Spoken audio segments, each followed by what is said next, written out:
ಚೈತ್ರ ಮಾಸದ ಶುಕ್ಲ ಪಕ್ಷದ ನವಮಿಯಂದು ಭಗವಾನ್ ವಿಷ್ಣುವಿನ 7ನೇ ಅವತಾರವಾದ ಶ್ರೀರಾಮನ ಜನ್ಮದಿನವನ್ನು ಆಚರಿಸಲಾಗುತ್ತದೆ.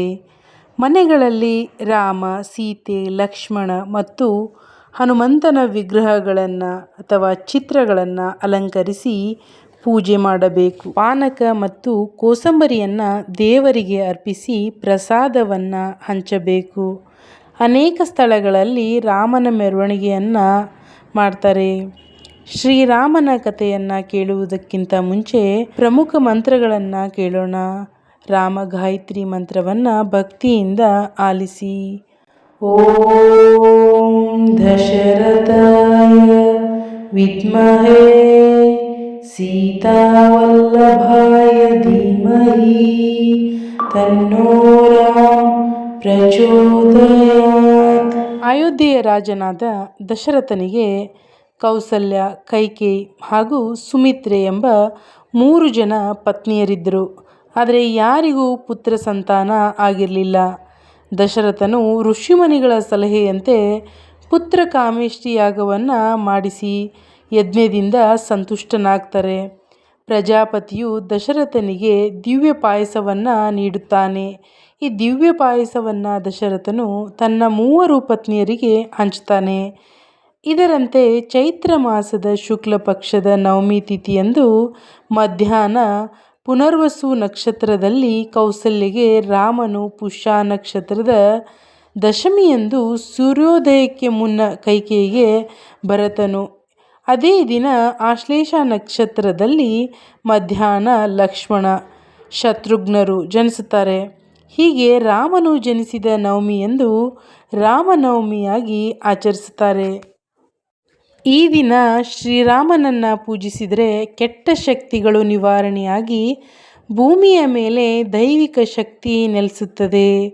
ದೇವತೆಗಳು ಹಾಗೂ ದೇವರುಗಳು ಅವತಾರ ತಾಳಿದ ದಿನದಂದು ಭೂಮಿಯ ಮೇಲೆ ಅವರ ದೈವಿ ತತ್ವಗಳು ಹೆಚ್ಚಿನ ಪ್ರಮಾಣದಲ್ಲಿ ಕಾರ್ಯನಿರತವಾಗಿರುತ್ತದೆ. ಶ್ರೀರಾಮನವಮಿಯಂದು ಶ್ರೀರಾಮ ತತ್ವವು ಎಂದಿಗಿಂತಲೂ 1000 ಪಟ್ಟು ಹೆಚ್ಚು ಭೂಮಿಯಲ್ಲಿ ಕಾರ್ಯನಿರತವಾಗಿರುತ್ತದೆ. ಹೀಗಾಗಿ ಈ ದಿನ ರಾಮನಾಮ ಜಪ, ಶ್ರೀರಾಮನ ಉಪಾಸನೆಗಳನ್ನು ಮಾಡುವುದು ತುಂಬಾ ಪ್ರಯೋಜನವಾಗಿದೆ. ರಾಮ ಎನ್ನುವ 2 ಅಕ್ಷರದಲ್ಲಿ ಮಹತ್ವಪೂರ್ಣವಾದ ಅರ್ಥವಿದೆ. ರ ಎಂದರೆ ಬೆಳಕು, ಮ ಎಂದರೆ ಒಳಗೆ, ಅಂದರೆ ನಿಮ್ಮೊಳಗಿನ ದೈವಿಕ ಬೆಳಕು ರಾಮ. ಶ್ರೀರಾಮನ ತಂದೆ ದಶರಥ. ದಶ ಎಂದರೆ 10, ರಥ ಎಂದರೆ ರಥ. 10 ರಥಗಳು ಎಂದರೆ 5 ಕಾರ್ಯ ಇಂದ್ರಿಯಗಳು. ಇದನ್ನು ಕರ್ಮೇಂದ್ರಿಯಗಳು ಅಂತ ಕರೀತಾರೆ. ಇದರಲ್ಲಿ ಮಾತನಾಡುವ ಸಾಮರ್ಥ್ಯ, ಕೈಗಳು, ಕಾಲುಗಳು, ಚಲಿಸುವ ಭಾಗಗಳು ಹಾಗೆ ಜನನಾಂಗಗಳು ಸೇರಿವೆ. ಉಳಿದವು 5 ಜ್ಞಾನೇಂದ್ರಿಯಗಳು: ಕಣ್ಣು, ಕಿವಿ, ಮೂಗು, ನಾಲಿಗೆ ಮತ್ತು ಸ್ಪರ್ಶ ಪ್ರಜ್ಞೆ ಸೇರಿದೆ. ಕೌಸಲ್ಯೆ ರಾಮನ ತಾಯಿ. ಕೌಸಲ್ಯ ಹೆಸರಿನ ಅರ್ಥ ಕೌಶಲ್ಯ. ಒಬ್ಬ ನುರಿತ ರಥಿಕನು 10 ರಥಗಳನ್ನು ಸವಾರಿ ಮಾಡ್ತಾನೆ. ಇಂತಹ ಶಕ್ತಿ ರಾಮನಲ್ಲಿದೆ ಅಂತ. ಶ್ರೀರಾಮನು ಜನಿಸಿದ ಸ್ಥಳ ಯೋಧ್ಯ ಎಂದರೆ ಯುದ್ಧ. ಎಂದರೆ ಯುದ್ಧದ ಋಣಾತ್ಮಕ ಪೂರ್ವ ಪ್ರತ್ಯಯ, ಅಂದರೆ ಯುದ್ಧವಿಲ್ಲದ ಸಮೃದ್ಧಿ ಹಾಗೂ ನ್ಯಾಯಯುತವಾಗಿರುವ ಸ್ಥಳಗಳನ್ನು ಅಯೋಧ್ಯ ಅಂತ ಕರೀತಾರೆ. ಸತ್ಯಯುಗದಲ್ಲಿ ವಿವಿಧ ಗ್ರಹಗಳ ದೇವರು ಹಾಗೂ ರಾಕ್ಷಸರ ಮಧ್ಯೆ ಯುದ್ಧ ನಡೆದವು. ತ್ರೇತಾಯುಗದಲ್ಲಿ ಒಂದೇ ಗ್ರಹದಲ್ಲಿ ವಾಸಿಸುತ್ತಿದ್ದ ದೇವರು ಮತ್ತು ಅಸುರರ ಮಧ್ಯೆ ಯುದ್ಧ ನಡೆದವು. ಅಂದರೆ ಅಯೋಧ್ಯೆಯಿಂದ ರಾಮ ಹಾಗೂ ಲಂಕೆಯ ರಾವಣನ ಮಧ್ಯೆ ಯುದ್ಧ ನಡೆಯುತ್ತದೆ. ದ್ವಾಪರ ಯುಗದಲ್ಲಿ ಒಂದೇ ಕುಟುಂಬದಲ್ಲಿರುವ ಜನರ ಮಧ್ಯೆ ಯುದ್ಧಗಳು ನಡೆದವು. ಅಂದರೆ ಪಾಂಡವರು ಮತ್ತು ಕೌರವರ ಮಧ್ಯೆ. ಕಲಿಯುಗದಲ್ಲಿ ಯುದ್ಧಗಳು ನಮ್ಮೊಳಗೆ ನಡೆಯುತ್ತಿವೆ. ರಾಮನು ನಮ್ಮ ಆತ್ಮವಾದರೆ ಸೀತೆಯು ನಮ್ಮ ಮನಸ್ಸು, ಹನುಮಾನ್ ನಮ್ಮ ಜೀವಶಕ್ತಿಯಾದರೆ ರಾವಣನು ನಮ್ಮ ಅಹಂ. ಅಹಂ ಮನಸ್ಸನ್ನು ಆವರಿಸಿಕೊಂಡಾಗ ನಮ್ಮ ಆತ್ಮವು ಪ್ರಕ್ಷುಬ್ಧಗೊಳ್ಳುತ್ತದೆ ಮತ್ತು ಮನಸ್ಸು ಆತ್ಮವನ್ನು ಸಮನ್ವಯಗೊಳಿಸಲು ಧ್ಯಾನ ಮಾಡಿ ಉಸಿರಾಟದ ಮೂಲಕ ನಮ್ಮ ಮನಸ್ಸು ಮತ್ತು ಆತ್ಮವನ್ನು ನಿಯಂತ್ರಿಸಬಹುದು. ರಾಮ ಮತ್ತು ಸೀತೆ ಒಂದಾದರೆ ಅಹಂ ನಾಶವಾಗುತ್ತದೆ. ಅನೇಕ ಕಡೆಗಳಲ್ಲಿ ಚೈತ್ರ ಮಾಸದ ಪ್ರತಿಪಾದದಿಂದ 9 ದಿನಗಳವರೆಗೆ ರಾಮನವಮಿ ಉತ್ಸವ ನಡೆಯುತ್ತೆ. ರಾಮನವಮಿಯಂದು ಶ್ರೀರಾಮನನ್ನು ಪೂಜಿಸಿ ಅರ್ಚಿಸಲಾಗುತ್ತದೆ. ಈ ದಿನದಂದು ಉಪವಾಸವನ್ನು ಮಾಡಿದರೆ ಅತ್ಯಂತ ಶ್ರೇಷ್ಠ. ರಾಮನವಮಿಯಂದು ಬೆಳಗ್ಗೆಯಿಂದ ಮರುದಿನ ಬೆಳಗ್ಗೆಯವರೆಗೂ ಉಪವಾಸವನ್ನು ಕೈಗೊಳ್ಳಬೇಕು. ಈ ಸಮಯದಲ್ಲಿ ಶ್ರೀರಾಮ ಜಪ, ರಾಮಾಯಣ ಪಾರಾಯಣ, ಶ್ರೀರಾಮ ಸೀತಾ ಕಲ್ಯಾಣೋತ್ಸವವನ್ನು ಮಾಡಬಹುದು. ಕೆಲವೆಡೆ ಪ್ರತಿಪಾದದಿಂದ ನವಮಿಯವರೆಗೂ 9 ದಿನಗಳಲ್ಲಿ ಭಜನೆ ಕೀರ್ತನೆಗಳನ್ನು ಆಯೋಜಿಸುತ್ತಾರೆ. ಈ ದಿನ ಕೆಲವು ಭಕ್ತರು ಕಟ್ಟುನಿಟ್ಟಾದ ಉಪವಾಸವನ್ನು ಮಾಡ್ತಾರೆ. ಕೆಲವರು ಸೌಮ್ಯವಾದ ಉಪವಾಸವನ್ನು ಆಚರಿಸಿ ನೀರು ಮತ್ತು ಹಣ್ಣುಗಳನ್ನು ಸೇವಿಸ್ತಾರೆ. ರಾಮನವಮಿಯಂದು ಶ್ರೀರಾಮನ ಜನ್ಮಸ್ಥಳವಾದ ಅಯೋಧ್ಯೆಗೆ ಭೇಟಿ ನೀಡಿ ಸರಯೂ ನದಿಯಲ್ಲಿ ಮಿಂದು ಶ್ರೀರಾಮನ ದರ್ಶನ ಮಾಡಿ ಪಾವನರಾಗ್ತಾರೆ. ಶ್ರೀರಾಮನ ಮಾಹಿತಿ ನಿಮಗೆ ಇಷ್ಟವಾಗಿದ್ದರೆ ನಮ್ಮ ಚಾನಲನ್ನು ಸಬ್ಸ್ಕ್ರೈಬ್ ಮಾಡಿಕೊಂಡು ಕೆಳಗೆ ಕಮೆಂಟಲ್ಲಿ ಶ್ರೀರಾಮ್ ಜೈ ರಾಮ್ ಅಂತ ಬರೆಯಿರಿ. ಭಕ್ತಿಯಿಂದ ಇವಾಗ ಗಾಯತ್ರಿ ಮಂತ್ರವನ್ನು ಆಲಿಸಿಕೊಳ್ಳಿ. ರಾಮನ ಆಶೀರ್ವಾದವನ್ನು ಪಡೆಯಿರಿ.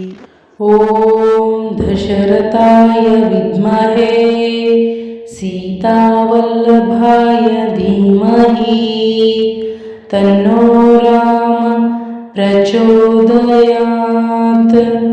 ಓಂ ದಶರಥಾಯ ವಿದ್ಮಹೇ ಸೀತಾವಲ್ಲಭಾಯ ಧೀಮಹಿ ತನ್ನೋ ರಾಮ ಪ್ರಚೋದಯಾತ್. ಓಂ ದಶರಥಾಯ ವಿದ್ಮಹೇ ಸೀತಾವಲ್ಲಭಾಯ ಧೀಮಹಿ ತನ್ನೋ ರಾಮ ಪ್ರಚೋದಯಾತ್. ಓಂ ದಶರಥಾಯ ವಿದ್ಮಹೇ ಸೀತಾವಲ್ಲಭಾಯ ಧೀಮಹಿ ತನ್ನೋ ರಾಮ ಪ್ರಚೋದಯಾತ್. ಓಂ ದಶರಥಾಯ ವಿದ್ಮಹೇ ಸೀತಾವಲ್ಲಭಾಯ ಧೀಮಹಿ ತನ್ನೋ ರಾಮ ಪ್ರಚೋದಯಾತ್. ಓಂ ದಶರಥಾಯ ವಿದ್ಮಹೇ ಸೀತಾವಲ್ಲಭಾಯ ಧೀಮಹಿ ತನ್ನೋ ರಾಮ ಪ್ರಚೋದಯಾತ್. ಓಂ ದಶರಥಾಯ ವಿದ್ಮಹೇ ಸೀತಾವಲ್ಲಭಾಯ ಧೀಮಹಿ ತನ್ನೋ ರಾಮ ಪ್ರಚೋದಯಾತ್. ಓಂ ದಶರಥಾಯ ವಿದ್ಮಹೇ ಸೀತಾವಲ್ಲಭಾಯ ಧೀಮಹಿ ತನ್ನೋ ರಾಮ ಪ್ರಚೋದಯಾತ್. ಓಂ ದಶರಥಾಯ ವಿದ್ಮಹೇ ಸೀತಾವಲ್ಲಭಾಯ ಧೀಮಹಿ ತನ್ನೋ ರಾಮ ಪ್ರಚೋದಯಾತ್. ಓಂ ದಶರಥಾಯ ವಿದ್ಮಹೇ ಸೀತಾವಲ್ಲಭಾಯ ಧೀಮಹಿ ತನ್ನೋ ರಾಮ ಪ್ರಚೋದಯಾತ್.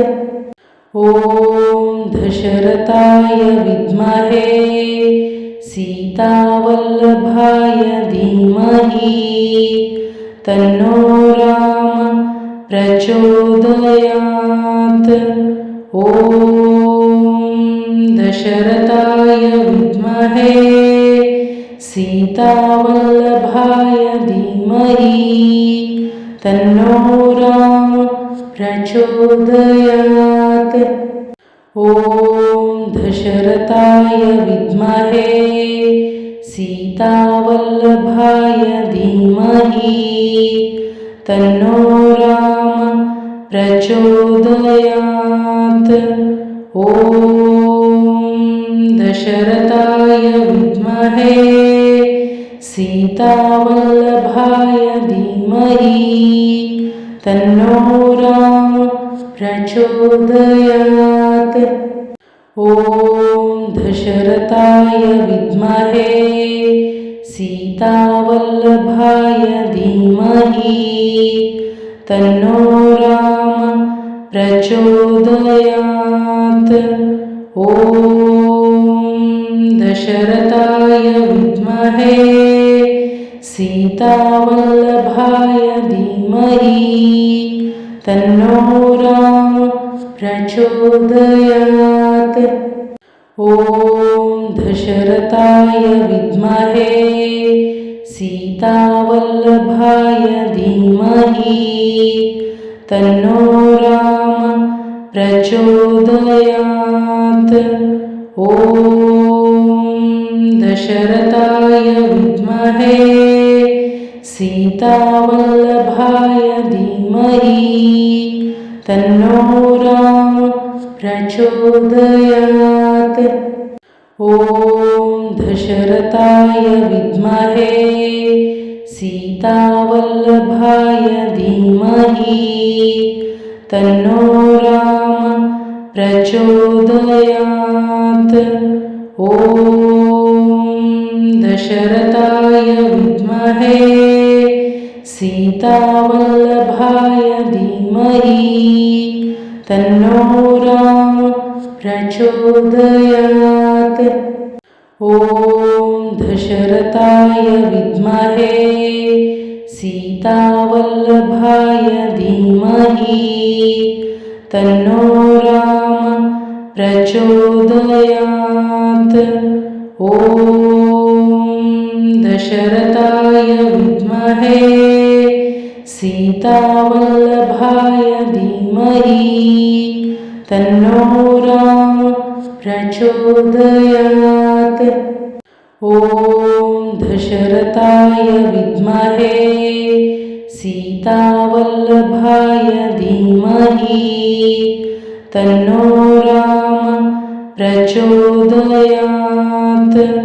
ॐ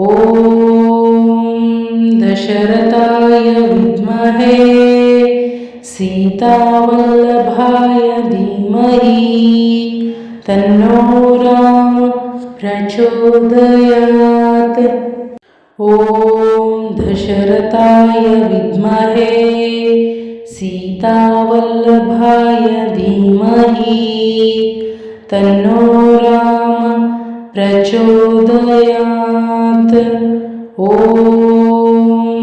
दशरथाय विद्महे सीतावल्लभाय धीमहि तन्नो राम प्रचोदयात्।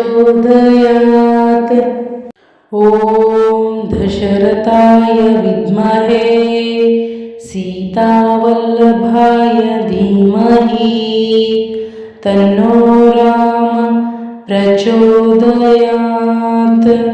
ॐ दशरथाय विद्महे सीतावल्लभाय धीमहि तन्नो राम प्रचोदयात्। ॐ दशरथाय विद्महे सीतावल्लभाय धीमहि तन्नो राम प्रचोदयात्। ॐ दशरथाय विद्महे सीतावल्लभाय धीमहि तन्नो राम प्रचोदयात्। ॐ दशरथाय विद्महे सीतावल्लभाय धीमहि तन्नो राम प्रचोदयात्। ॐ दशरथाय विद्महे सीतावल्लभाय धीमहि तन्नो राम प्रचोदयात्। ॐ दशरथाय विद्महे सीतावल्लभाय धीमहि तन्नो राम प्रचोदयात्। ॐ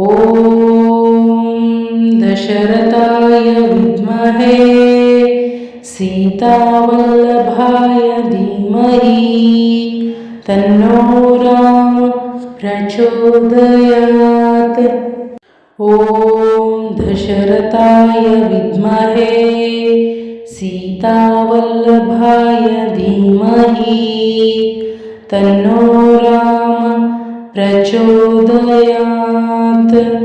ॐ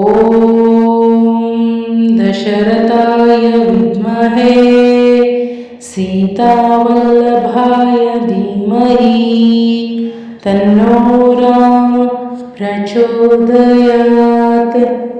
ॐ दशरथाय विद्महे सीतावल्लभाय धीमहि तन्नो राम प्रचोदयात्। ॐ दशरथाय विद्महे सीतावल्लभाय धीमहि तन्नो राम प्रचोदयात्। ॐ दशरथाय विद्महे सीतावल्लभाय धीमहि तन्नो राम प्रचोदयात्। ॐ